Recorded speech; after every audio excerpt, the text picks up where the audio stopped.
ప్రభుత్వం ఎట్లా తీసుకున్నారో అట్లా తీసుకొస్తేనే మాత్రం ప్రశ్నిస్తుంది. లేకపోతే క్లియర్ గా బీహార్ లో కూడా ఇలానే చేస్తే బీహార్ లో క్లియర్ గా కొట్టివేయడం జరిగింది, మధ్యప్రదేశ్ లో క్లియర్ గా కొట్టివేయడం జరిగింది. కాబట్టి దయచేసి నేను ప్రభుత్వాన్ని రిక్వెస్ట్ చేసేది ఒక్కటే, యాజ్ వెల్ శాస్త్రీయ ప్రకారం చేయాలంటే డెఫినెట్ గా ఈ బిల్లు ద్వారా వెళ్ళి 9th షెడ్యూల్ చర్చించేందుకు మీరు ప్రధానమంత్రి దగ్గరికి వెళ్లి కూర్చొని కేబినెట్ లో పెట్టుకొని పార్లమెంట్ లో బిల్లు పాస్ చేస్తేనే ఈ యొక్క 42% డెఫినెట్ గా దానికి ప్రొటెక్షన్ దొరుకుతుంది.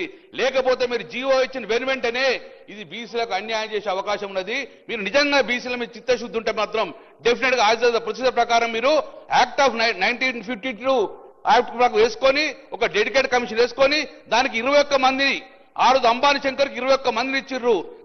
ఆయనకు సమ్మన్ చేసే పవర్ ఉన్నది, కానీ ఇక్కడ భూసాని వెంకటేశ్వరకు సమ్మన్ చేసే పవర్ లేదు, ఒకరే ఇచ్చిండ్రు. అతను 1982 to 1985 సుమారు 2.5 సంవత్సరాలు స్టడీ చేసిండు.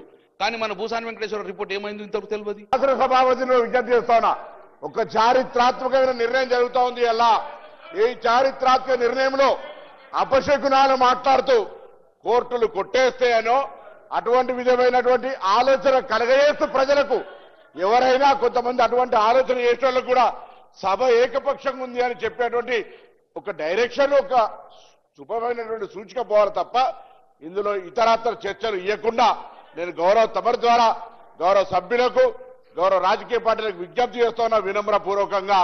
ఇది ఒక సోషల్ జస్టిస్ కు సంబంధించిన ఒక పెద్ద చారిత్రాత్మక నిర్ణయం.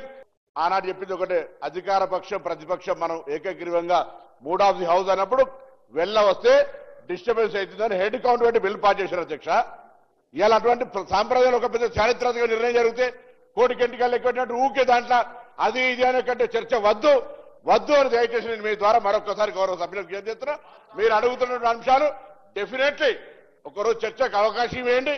ఆ ఏ ప్రొవిజన్లు ఇస్తారో ఎల్ఏ మినిస్టర్ గారు అవకాశం తీసుకొని దాని మీద మాట్లాడండి. ఇవాళ మాత్రం సభ ఏకగ్రీవంగా ఏకాభిప్రాయంతో 42% సంబంధించి ఉన్నది అని చెప్పే ప్రయత్నం చేయాలి.